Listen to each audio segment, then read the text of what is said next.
The Golden State Warriors lost game 3, plain and simple. They lost a game that they could have and they should have won. I'm going to break down why that is. I'm going to break down why Steve Kerr is going to deserve the brunt of the blame for this game 3 loss. And again, this is just an immediate reactionary show. On tomorrow's Locked On Warriors, Brian Witt's going to join me for a much more in-depth breakdown, providing analysis, much more detail.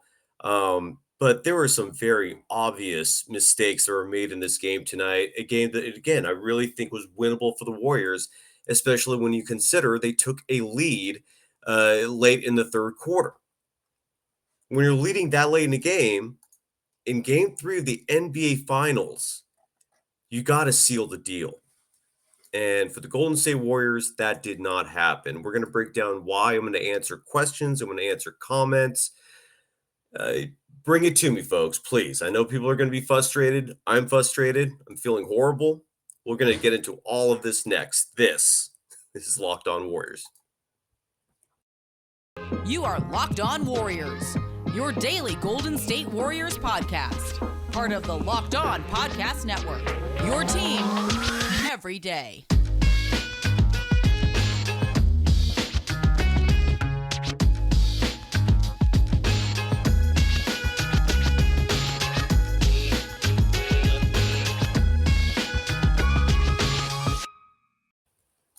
Thank you for making Locked On Warriors your first listen every day. We are free and available wherever you get podcasts. I am Cyrus Saatsaz. You can follow me on Twitter at DogSurfRoadshow. You can follow the program on Twitter at Locked On Dubs. Folks, first of all, I did not have a show today. I apologize for that. My battle with company video took a turn a couple days ago, and my energy is sapped. My lungs are worked. I can't even see well, like my vision is blurred. I can't focus. This is weird. But at the same time, look, if the Golden State Warriors are going to be mired in a battle in Massachusetts, I can suck it up and at least do a show here. I love this team. I'm passionate about the NBA and basketball. I love this job. I do. I mean, this is just one of many jobs I do, but I really love this. I love hosting these shows. I love engaging with people and talking about the Warriors and talking about basketball. And, when your team gets this far in the postseason, it's a ride. It's a thrill of a ride. So despite my physical ailments at the moment, I'm mustering it up and doing the best I can. This is not going to be my A game. But we're going to hopefully try to maintain objectivity here as much as possible for today's show and try to at least just lay down the facts in terms of why the Warriors lost this game, because I really think you can break this down objectively. And I'm going to, of course, address as many comments and questions as possible. Darren Lays, for example, writes, seemed like the Celtics just wanted him more. I agree. And the evidence for that comes down to the loose ball battles. I'm going to try to find that stat for tomorrow's show, but I do feel like the Celtics won the battle of loose balls, which indicates just more effort. So it's hard to argue with that. You're absolutely right. The Warriors did not come into this game with the energy needed to win a pivotal game 3 against a very worthy adversary. Lucas D. Almeida writes, Green was disappointing tonight. Could not agree with you more. His numbers, I'll get right into it. Draymond Green had a horrible game 3. In 34 minutes and 47 seconds of play, he finished with 2 points. His one basket was that dunk. He put up 2 3-point attempts, I think one more than he should have after the first miss, which is an awkward setup play. I don't know if that was the first or second one where he had that corner 3, but there was literally, I believe, a scripted play for Draymond Green to shoot a 3 out of a timeout. And that, to me, was more indicative of the true cause of tonight's problem, which was coaching. I mean, coaches do bear responsibility for getting your team ready to play. This team did not look ready to play, but the rotations tonight were a disaster. The Warriors won game 2 handily. And instead of following that recipe for success, Kerr decided to get cute. Or Kerr decided to get stubborn.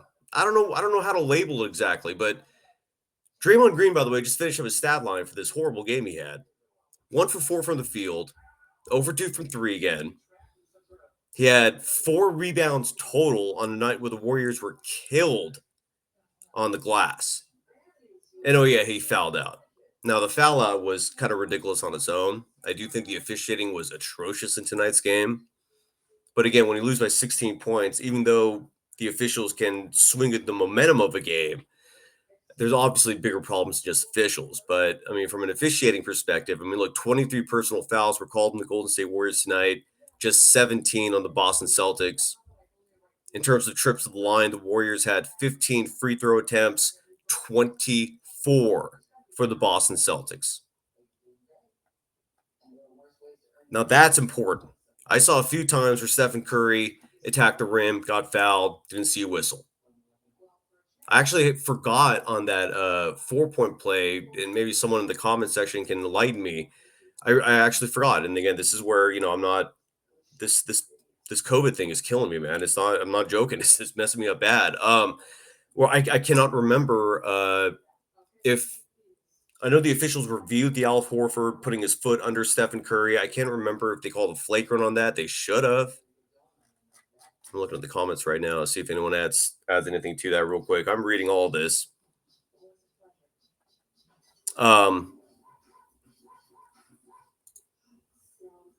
Trey Underwood writes, I think Steve Curry taking Steph out at the end of the third was a mistake.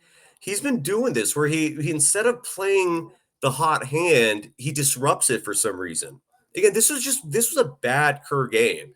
I did take enough notes down to at least present a case for that. Steph was on fire, and he was. He had a ridiculous third quarter, including that 4-point play, probably my favorite play in the NBA. And Steph does that routinely, which is insane. It took him out of rhythm for the rest of the game. You could see it in Steph's face on the bench. I think a part of the reason for that was Steph was in foul trouble most of the night, and that is a very subtle way an official can impact a game, is putting key players in foul trouble. And the really sad part is, in my opinion, is that most of those Steph fouls were fair calls. He was just hitting people in the arm. He was just reaching. I mean, but I can't remember again if he got the flagrant. There was a flagrant according to Arcade. Thank you. But I think ultimately the plan too was I think Kerr wanted to play Steph all of the fourth. He wanted Steph to play 12 minutes in the fourth. And Andre FRBK writes, Steph shot one free throw from that flagrant. That was his lone free throw attempt. Yeah, he got hit a few times. There should have been fouls called in that. Look, Draymond Green had a bad game. I don't know how to explain that. He had a horrible game. I mean, he's one of the most important players on this team.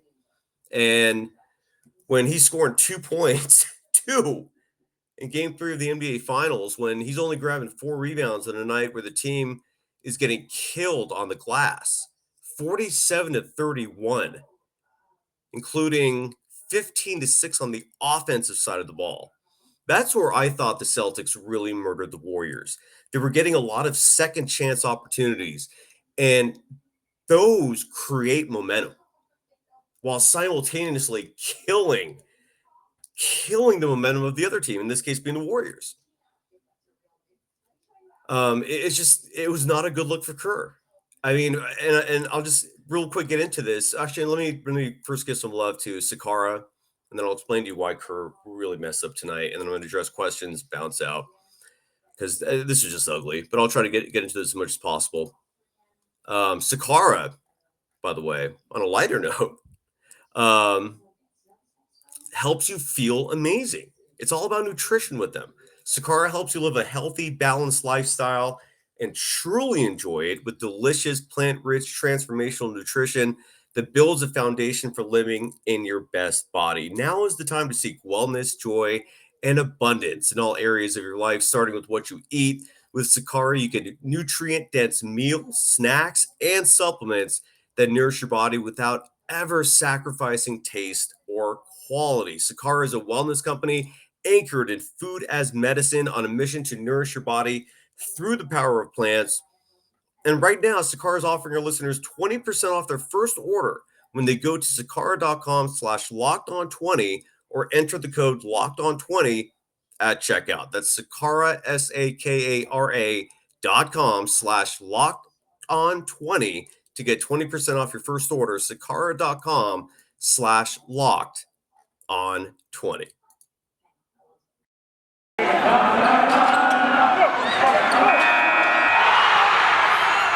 You are Locked On Warriors, your daily Golden State Warriors podcast. Part of the Locked On Podcast Network, your team every day.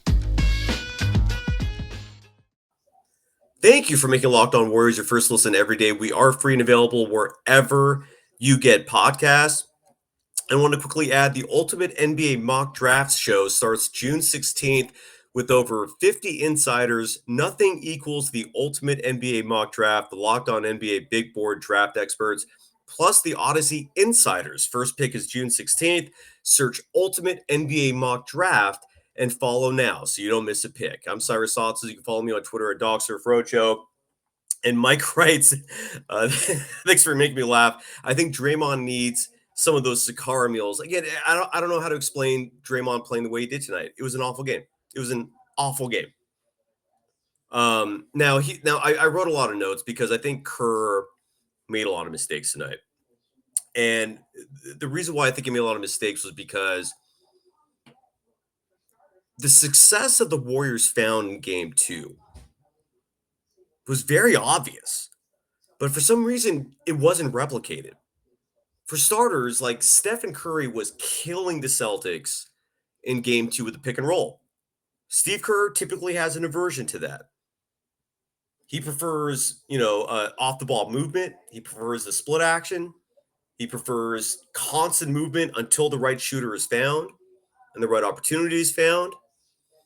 And it works. I mean, look, there's no complaint against that, but the pick and roll, which is, a very effective and efficient offensive play, was working in game 2. And I don't know why they abandoned him. Now look, Steph still got his numbers tonight. Stephen Curry for the night in 37 minutes of play went 12 of 22 from the field, 6 for 11 from 3, 31 points for the night, added 4 rebounds, only 2 assists, but that was a wasted effort. That really was. He had a great night. And what I don't understand as well is why did Kerr mess with his rotations? I saw some of the messages in the chat. Like, why are you waiting until game 3 of the NBA Finals to experiment? That was a huge question mark for the coaching staff. Like, it happened in both. I believe Stephen Curry got pulled out at the end of the first quarter so that he could get more second quarter minutes. I know there was a foul situation there as well.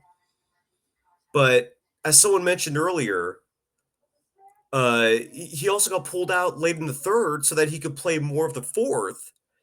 And he pulled him out while he had a hot hand.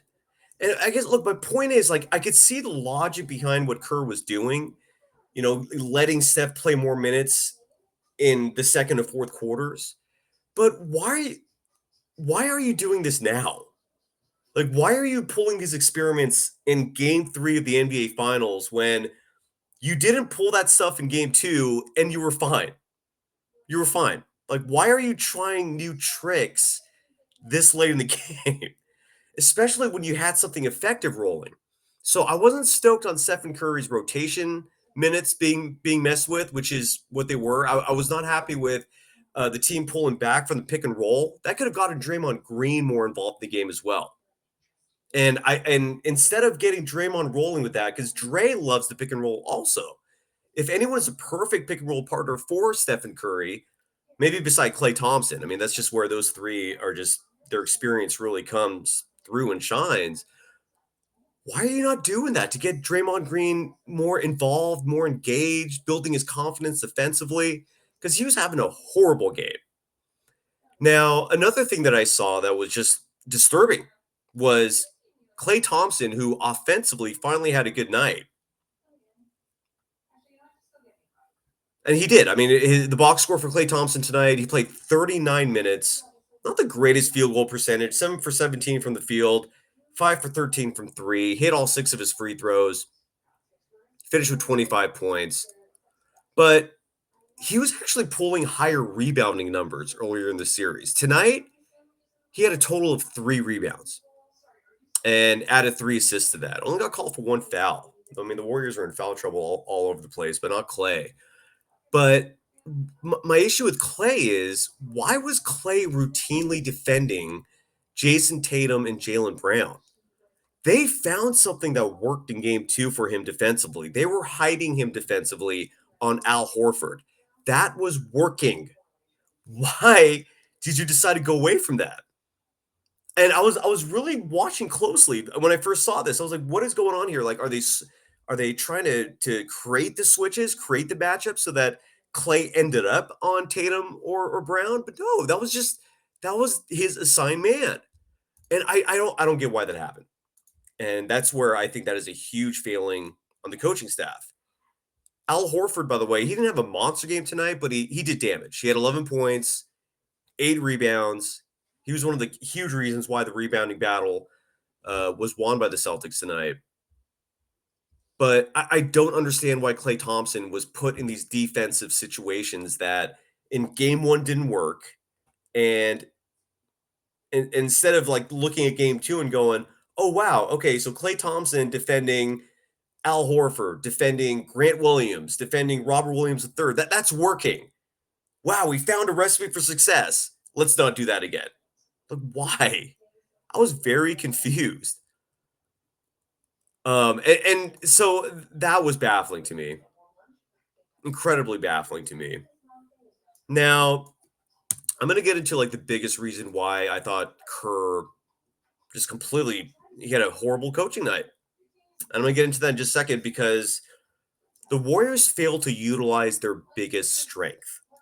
They have one incredible advantage over the Boston Celtics. It fits right in with the mantra they routinely market and say themselves. And for some reason, on a night when they should have used it, they chose not to. And what I'm referring to is their depth, strength in numbers. The Warriors are a deep team, and they rely on that team, TAAM, more than almost anyone else for their success. They don't have like any individuals who carry this team. I know Steph pulls like huge numbers. Clay can have huge nights, but this is still ultimately a team success. Like all these championships, all these accolades are because of the involvement of so many individuals working collectively. And we did not see that tonight. The ball stagnated at times offensively, but defensively was where it really showed tonight. And when you look at those rebounding numbers and when you look at the defense failing, those could have been fixed. That ridiculous shooting from the Celtics in the first half could have been neutralized. The rebounding edge that they lost, that they got killed on tonight, could have been prevented. I mean, again, the Celtics beat them in terms of rebounding 47-31. Points in the paint, the Celtics doubled the Warriors 52-26. The Celtics had 52 points in the paint to just 26 for the Warriors. And that could have been prevented with their depth. And I'm going to tell you in a moment why. They could have prevented that and why Kerr, for some reason, just went back to his stubborn game 1 ways instead of like the adjusted game 2 ways that worked. But first, I gotta give some love to betonline.net. They're your number one source for all your betting stats and sports information. Find all the latest sports developments, news, and odds, including this year's basketball championship matchups, the NHL Hockey Conference Finals, Major League Baseball, and of course, all the latest fighting news from MMA and UFC to boxing. The line for Game 4 is already out. Game 4 is going to be Friday night. 6 p.m. Pacific time again. I think that's going to benefit the Warriors, by the way. I'll tell you why in a second as well. The Celtics are favored by 4 in that game. Now, as weird as this might sound, I don't think that's a must-win for the Warriors. Damn close to a must-win, but I don't think it's a game that if the Warriors lose, like, it's over. Like, I don't feel that way. I don't. I think the Warriors can climb out of a 3-1 hole and beat the Celtics team. Do I want to find them in that situation? Hell no, I don't want that. But what I'm trying to say is it's not doom and gloom if the Warriors lose game 4, but I mean that it is incredibly important, that's for sure. And so the Celtics are favored by 4, the money line minus 165 for the Celtics, plus 145 for the Warriors. The over-under is 215. And again, all that information available on betonline.net. They're your continuous source for all your sporting wagering information, including live betting, esports, and more. Head to the website today or use your mobile device to learn more about the trends in action. Bet Online, it is where the game starts. You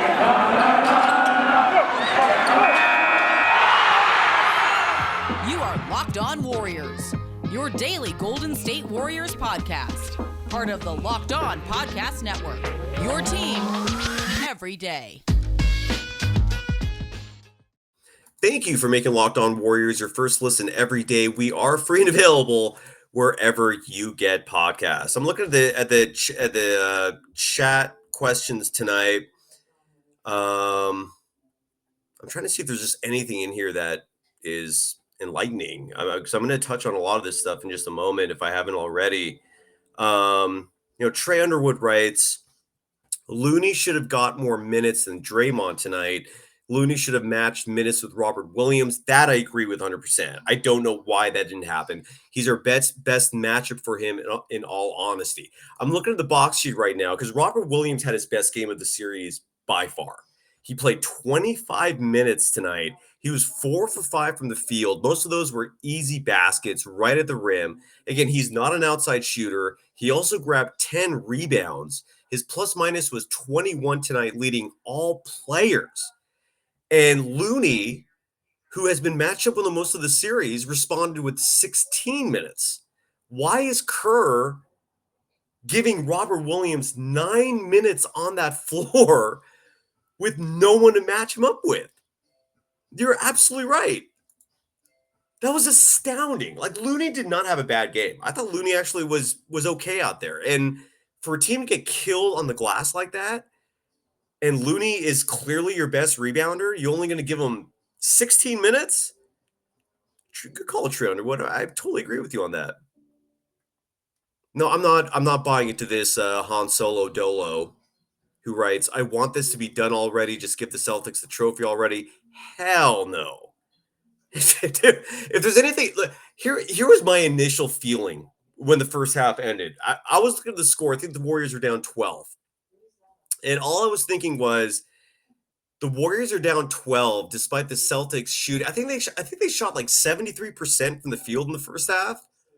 Again, I'll have all this data for tomorrow's show. Brian Witt is going to join me. He's incredible in terms of his Warriors knowledge. I'm sorry, the Celtics shot 57% in the first half. They were 8 for 18 from 3. But still, that is lights out shooting. And the Warriors, despite that, were only down 12. Like, the Celtics were giving the Warriors their all. That was their A-grade stuff right there. And the Warriors were only down 12, despite responding with a meh performance. I'm not worried at all. Like I do not believe for a second after tonight's game that the Warriors are the inferior team. They're the superior team. They got outcoached tonight. They got outcoached because Ime rallied his troops way better than Kerr did. The Warriors came out flat. And I'm sorry, but coaching plays a part in that. But I think more importantly, the minute distribution was awful. I talked about Stephen Curry's rotations and the fact that for some reason Kerr decided to suddenly mess with them this late in the season. In Game 3 of the NBA Finals, Steve Kerr decides, I'm going to pull Stephen Curry out of the third quarter, even though he clearly, by every measurable imaginable, wildly succeeds when he plays the entirety of the third quarter, and then he plays whatever minutes he plays in the fourth. Typically, it's 6 minutes. In the playoffs, it increases to 9. But tonight, Steve Kerr decides, while Stephen Curry's having a lights out third quarter, to pull him. I did not understand that. But adding to that is, as Trey Underwood mentioned a moment ago, I hope I got that correct, Kevon Looney played 16 minutes in a game where the Warriors were killed on the glass 47-31. Robert Williams III had a monster game tonight, and he played 26 minutes. Robert Williams III basically played 10 minutes out there without Kevon Looney to match him. Why? Why? And then on top of that, again, the Warriors' biggest strength is their depth, strength in numbers. What reassured me incredibly in game two, I kid you not, when the Warriors succeed, this COVID thing I'm fighting right now, I feel better when they won. I kid you not. Game two actually uplifted me. Game three is not helping me. I'm suffering, man. Look, I don't know why Gary Payton II, who does nothing but great things for this Warriors team. I feel like I am a broken record saying this because during the regular season, anyone who watches Locked On or watches or listens to Locked On Warriors has heard me say time and time and time and again, play Gary Payton II. Play the man. And tonight, he played 11 minutes. 11 minutes. That is ridiculous. Bjelica played 11 minutes in game two, and I was crying that was not enough for Nemanja Bjelica. Oh, by the way, Bjelica, another player that is a perfect matchup for the Celtics team because no one on the Celtics is fast enough to burn him, and he spaces the floor offensively. I know he had one shot blocked tonight by Robert Williams III. And again, that's where Looney could have been helpful. Instead, Steve Kerr decided, let's put Bjelica up against Robert Williams III, which is a weird situation. And besides the point, Nemanja Bjelica played 3 minutes tonight. 3. And there were meaningless minutes in the second quarter. Just gave up on him. We did not see him at all in the second half. I didn't watch the last minute or two, so if you played garbage time, forgive me. I missed that part of it. Andre Iguodala, I had no idea he was available until we saw him all of a sudden. I believe it was at the end of the first half he made an appearance. And I don't know if you folks remember this, but Marcus Smart was having his way getting to the basket. And toward the end of the first half, I believe, Steve Kerr brought Iguodala in to make sure the Celtics would not score again to end the half. And Iguodala played great defense. He actually prevented Marcus Smart. He finally stopped that hot streak cold. Iguodala could have provided rebounding, could have provided defense on Jaylen Brown and or Jason Tatum. There was a reason why in game one, Jason Tatum scored 12 points. Was because of Andre Iguodala. So the one thing that worked in game one, that's what you decide not to replicate in game three. Iguodala tonight played 2 minutes. Jordan Poole had a lousy game. And this is where, again, I said this after game one. If Jordan Poole is a player who you've gotten this far because of him, but he's also incredibly young. You're not going to, and you can't just put all your chips in and ride him with Jordan Poole, a kid who's like, 22, 23, who has no previous playoff experience. And for some reason, Kerr still ended up playing him tonight 25 minutes, 24 and a half minutes. And he was okay offensively. He had 10 points. Okay, I guess. 1 for 4 from 3. Not good. He actually missed a free throw. Mike Breen totally jinxed him on that, by the way. Totally jinxed him on that. Whatever. But Jordan Poole defensively was lousy. And those are minutes that could have and should have gone to Gary Payton II, could have and should have gone to Andre Iguodala, could have and should have gone to Nemanja Bjelica. Because the problem tonight ultimately was not the Warriors' offense, it was their defense. 116 points is way too much to give up to the Boston Celtics. The Celtics scored 68 points at the half. That is ridiculous. The Warriors had 56 first half points. That's fine.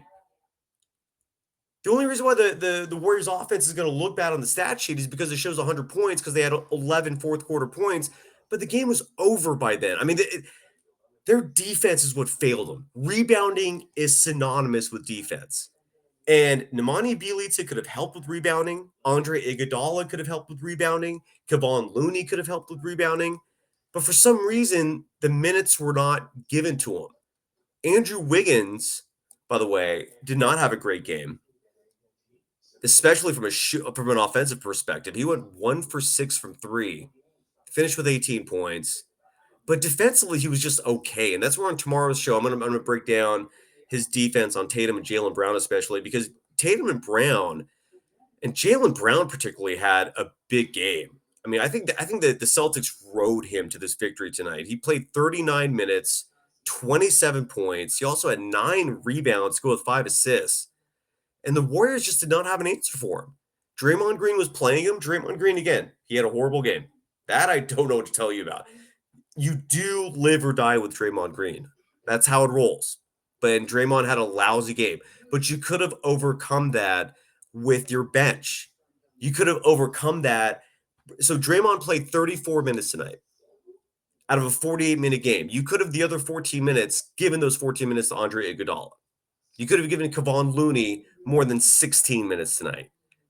Gary Payne II should have played more than 11 minutes tonight. For some reason, I just don't know why Kerr routinely, he's done this all year, does not play these bench guys that are vitally important for this team. That is the one fundamental edge the Warriors have over the Boston Celtics, depth. And in game 2, they utilized it. They had an outstanding 9-man bench that made me feel comfortable. And in game 3, that same bench was utilized for 11 minutes with Gary Payne II, 2 minutes for Andre Iguodala, 3 minutes for Nemanja Bjelica, all in the second quarter, or maybe the end of the first as well, but they're all first half minutes. And I just don't get why. I don't get the why of it. Let's see what's going on in the chat here real quick. Richard Wilkinson writes, at the start of the fourth quarter, Curry missed the 3, turned it over 3 times, followed shortly by a Wiggins turnover. So yes, bad offense influences defense. You can't stop runs out of turnovers. Let me add to that real quick. Curry should not have been playing the start of the fourth quarter either. I don't know why Kerr messed the rotation to begin with. But yeah, if your point is, if you're going to start blaming Stephen Curry for tonight's loss, well, I'm not going to agree with you there. I mean, yeah, that was a bad sequence, clearly, but I think Stephen Curry's positives far outweigh those particular negatives you pointed out. Lavish Bear 4 writes, I hate Draymond. I'm sorry. I don't hate him. The entire dynasty is based largely on him. He had a bad game tonight. The great news is Draymond Green is not going to play like that in game 4. This game really did make me feel comfortable about game 4. I cannot tell you this enough. Like, I think the Warriors are the superior team to the Celtics. The Warriors could have and should have won this game tonight. They didn't go to their strengths. Their strength is depth. Their strength is a bench that can come out there and make up for whatever holes that starting 5 is producing. And they didn't go to it. Carla Davis writes, honestly, the Celtics are bigger, stronger, and younger. This is a problem that I'm not sure we can solve. I just don't agree with you because Robert Williams is their big guy. He's 6'8". And Kevon Looney has handled him fine this series. Kevon Looney was out there for 16 minutes. Robert Williams III was out there for 26 minutes. You need to match them up. Nemanja Bjelica is 6'9", 240. He's a big. He could have helped with the inside situation. They played him 3 minutes. As weird as this sounds, Gary Payton II, despite being 6'3", he plays like a big, and he's a menace defensively. He played a whopping 11 minutes. And he gives fits to Jaylen Brown and Jason Tatum. And for some reason, Kerr just has no patience with him. Gary Payton II was not playing great by any means. But then again, who was outside of Stephen Curry? And Kerr just decided to give up on him. And I don't know why that is. I just do not know why that is. Yes, Han Solo Dolo, you are correct. ESPN is going to have a field day with the Warriors tomorrow. You're absolutely right. Now, one of the positives with the fact that Game 4 is Friday, it's a really quick turnaround. Is Carl, you just wrote that the Celtics are let me read this again. You wrote they're bigger, stronger, and younger. Robert Williams III is not going to appreciate a quick turnaround. Al Horford at 36 is not going to appreciate a quick turnaround. Marcus Smart playing on that bum ankle is not going to appreciate a quick turnaround. I don't know what Stephen Curry's injury status is. I'm going to have faith that he will be okay for Game 4. He's been dealing with nagging injuries to his ankles before.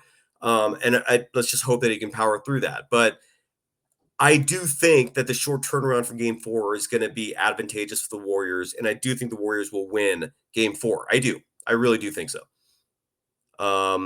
You're absolutely right, Nikki B, who writes, I also think the refs called a horrible first half. Absolutely. And it's not just the first half. The play that Draymond Green fouled out on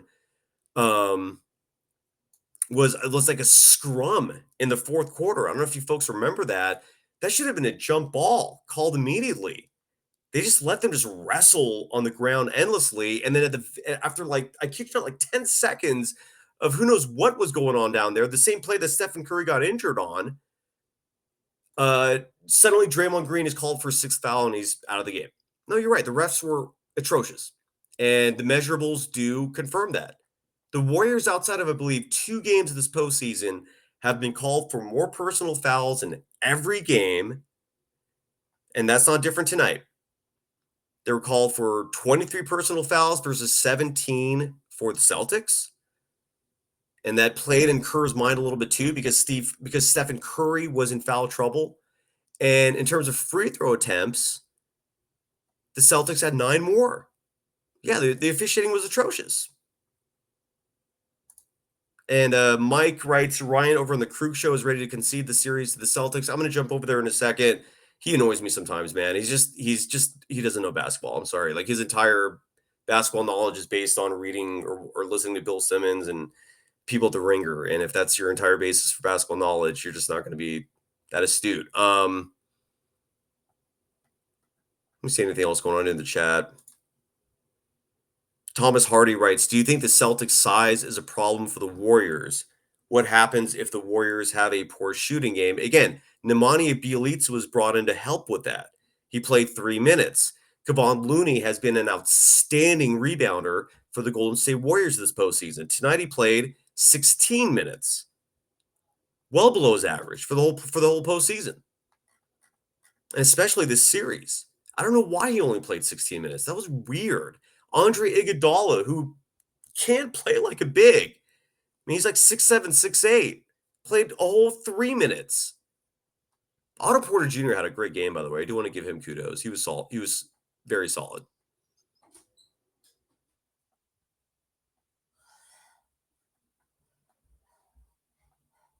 Trying to see if there's anything else here in the chat that I should touch on before we call it a wrap.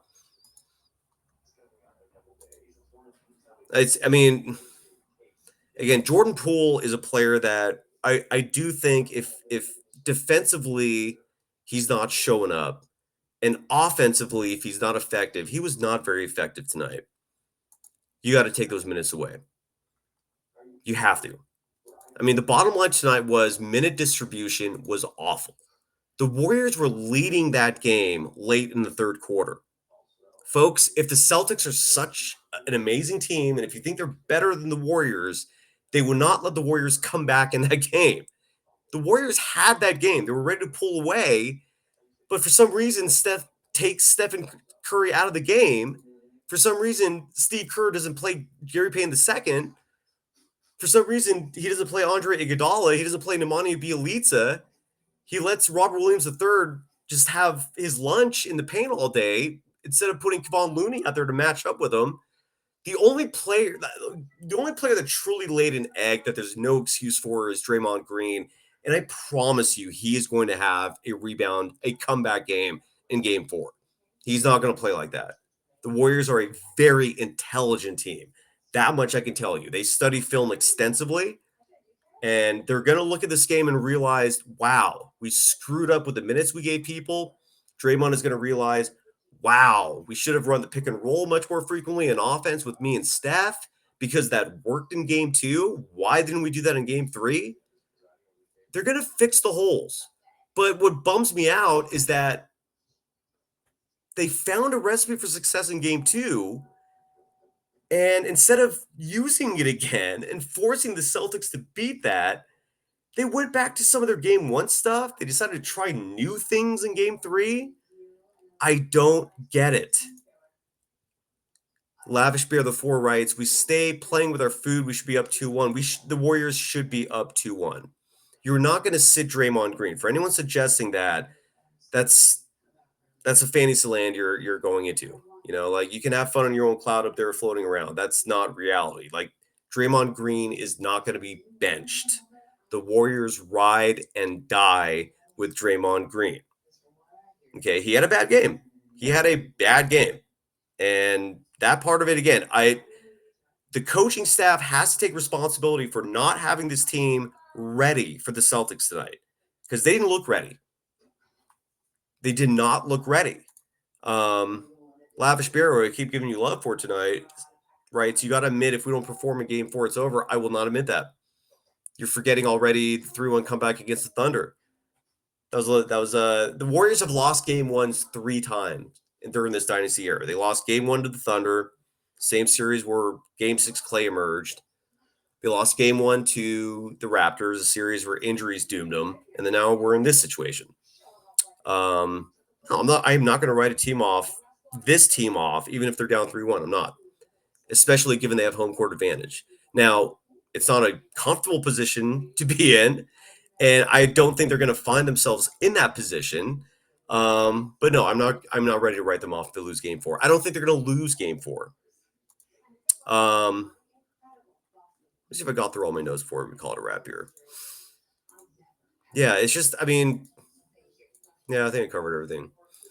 This is just the bottom line was this, and this is just my humble opinion based on everything I've talked about tonight. If the Warriors go to their bench, if the Warriors give Gary Payton II 25 minutes, if the Warriors give Nemanja Bjelica 10 to 15 minutes, if the Warriors give Andre Iguodala all the minutes that Draymond Green does not get, they win. Plain and simple. Plain and simple. And how you distribute those minutes, that is where Kerr needs to step up and be astute and actually use some common sense, which I did not see tonight at all. I didn't see it. I'm going to be very curious to read those post-game attributions from Kerr because I hope someone asks him, why did you only play Gary Payton II in 11 minutes?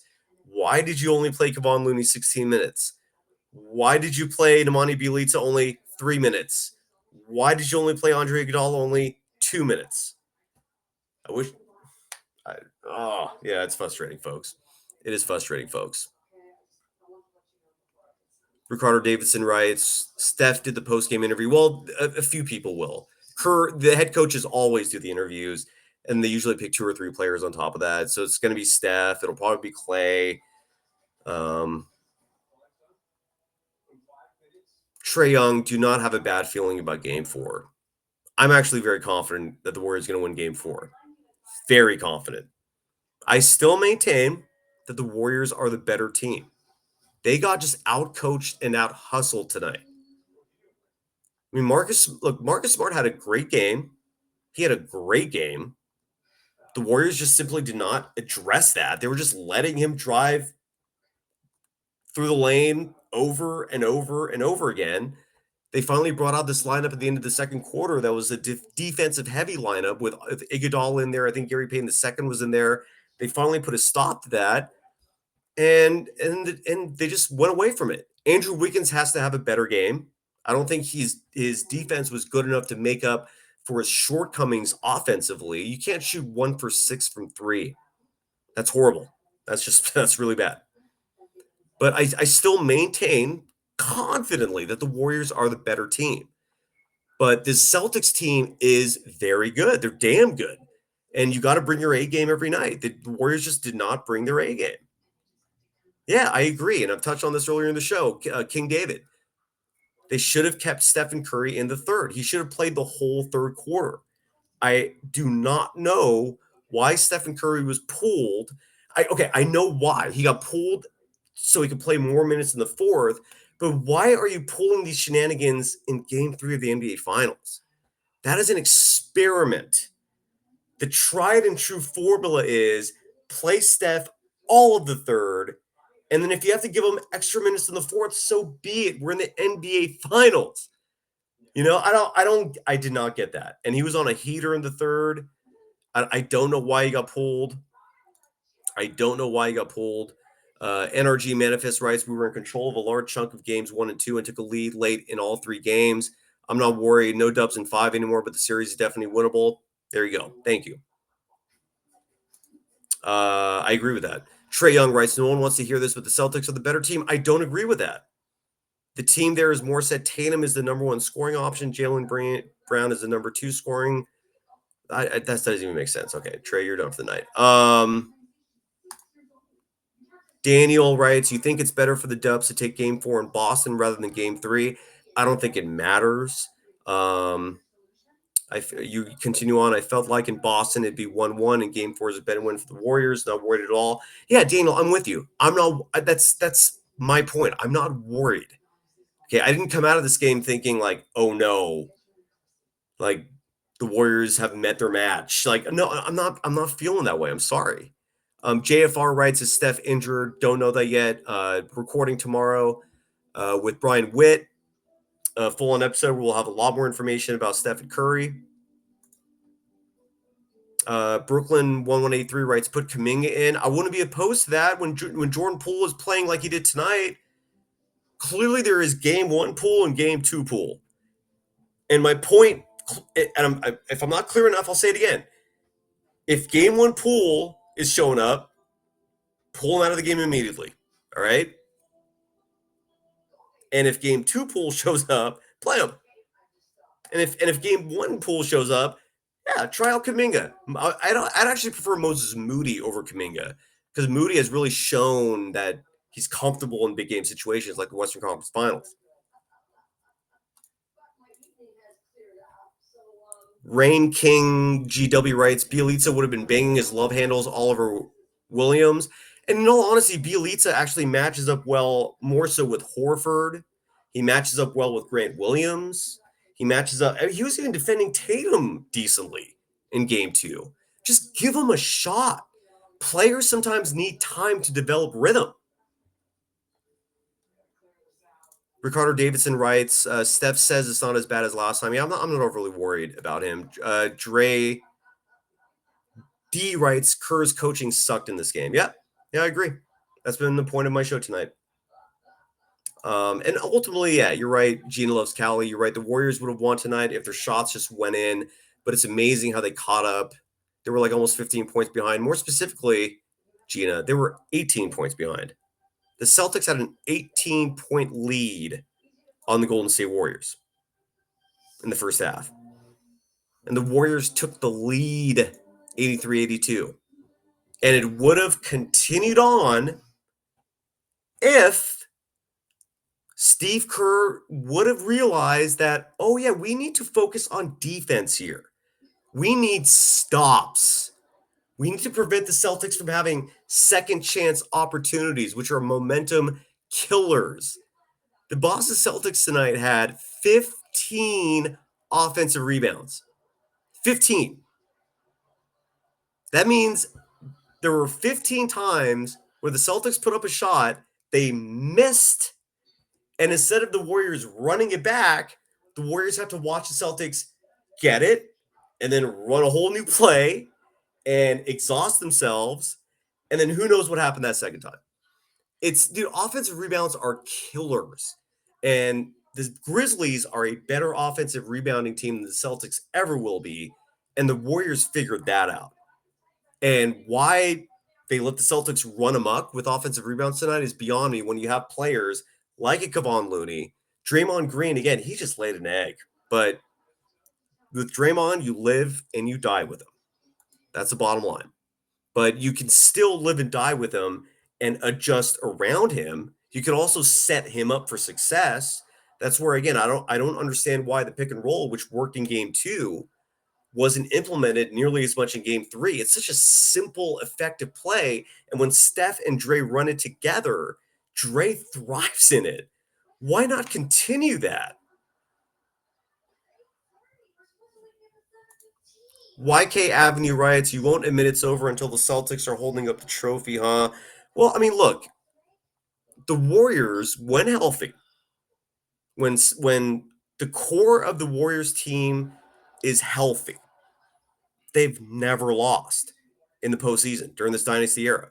I mean, in 2016, you had the NBA literally taking Draymond Green out of a game. You had Stephen Curry and Andre Iguodala injured and playing on injured legs. You had Andrew Bogut, a vitally important player, a starting center for that team, out for game 6 and 7. And that's what it took for the Cavaliers to come back and beat them 3-1. 2019, the only other loss. I mean, do I need to bring that up again? Kevin Durant, his injury, Klay Thompson, his injury. I mean, so those are the only 2 series the Warriors have ever lost in the postseason. So, yes, until the Celtics are holding up that trophy, I'm going to give the Golden State Warriors the benefit of the doubt. I am. They've shown the resiliency. They've shown the grit, the toughness, however you want to define that, for me to give them the benefit of the doubt over their opposition. So, yeah, when the Celtics beat them, I mean, look, if it was a 3-0 series, I think I'd also concede then. But if the Celtics had home court and they were up 3-1, I would sing a different tune. I promise you that. But the fact that the Warriors have home court, it is not an improbability to think that the Warriors down 3-1 can win this series, given they'd only have to win one in the Garden. So I do think it's still very possible, even if they're down 3-1, to come back and win this series. Will it be difficult? Yes. Do I want that? No. But no, I'm not going to rule this Warriors team out. They've shown too much over a very long time period for me to believe that they are a insanely great team. And again, Ricardo Davidson, who says that's crazy talk, I hope what I just explained tells you why it's not crazy talk. They've done it before to that Oklahoma City Thunder team in 2016. I think you could make a very strong argument they were better than the Celtics team. And they came back with them in a similar situation where they had home court advantage, where they lost game 1 of that series as well. So I don't think it's crazy talk. I mean, the probabilities are in the Celtics' favor, obviously, but I don't think it's crazy talk. But and this is, Vicky Pellich, you're right. The Warriors are too complacent. They should be up 3-0. I agree. I also agree with Rain King GW, who says GP2 needs to follow Jaylen Brown all game. Agree. The Warriors have this player in Gary Payne II, who is as close to a lockdown defender as you can possibly find in the NBA. The man gives MVPs nightmares. And Steve Kerr decides, I'm going to play him 11 minutes tonight in game 3 of the NBA Finals, right after he had a wildly successful game 2. I'm just going to play him 11 minutes just because that's how I feel. There's no logic for that. There's no logic for that whatsoever. Paul James writes, the NBA is a wing-dominant league. The Celtics got the 2 best wings. Well, you could say Klay Thompson's a wing. And he played pretty good in game tonight. He played good tonight. Klay Thompson does have to play better. Andrew Wiggins has to play better. Otto Porter Jr. is a wing. I think he's outstanding. Andre Iguodala is a wing. I think if we see more than 2 minutes from him, he's a huge reason, and the analytics support this, why Jason Tatum only scored 12 points in game 1.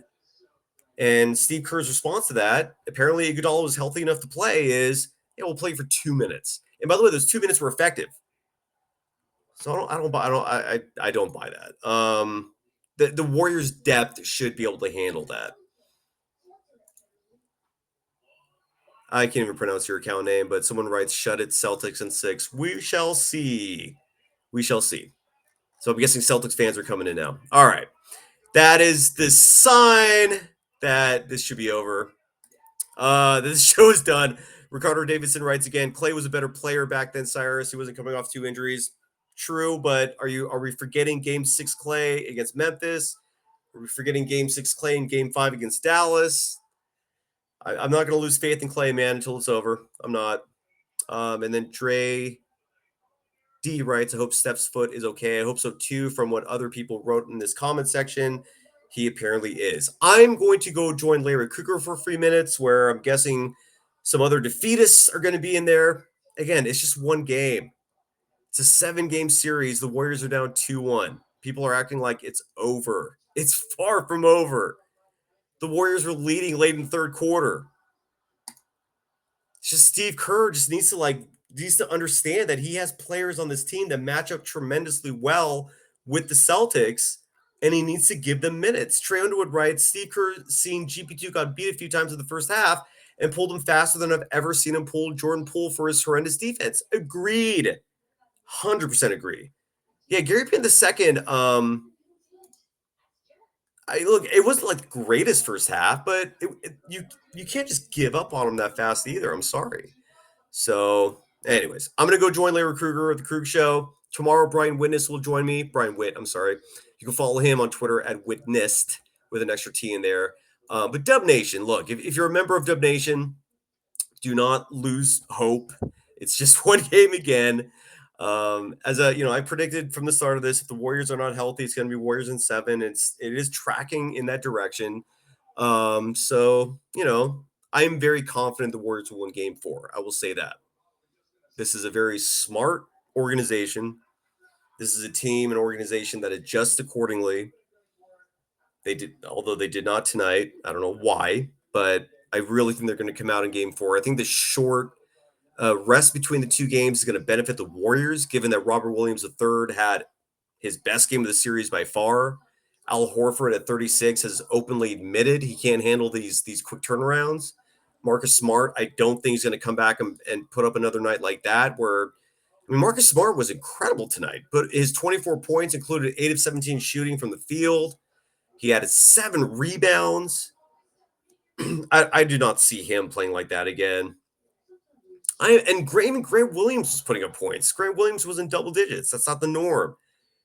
Relax, people. All right. The series is not over. I'm very confident in that. But this was just a dumb loss. And I really hope the coaching staff understands that the biggest strength of this Warriors team is their depth. And they just did not utilize that tonight. So we shall see.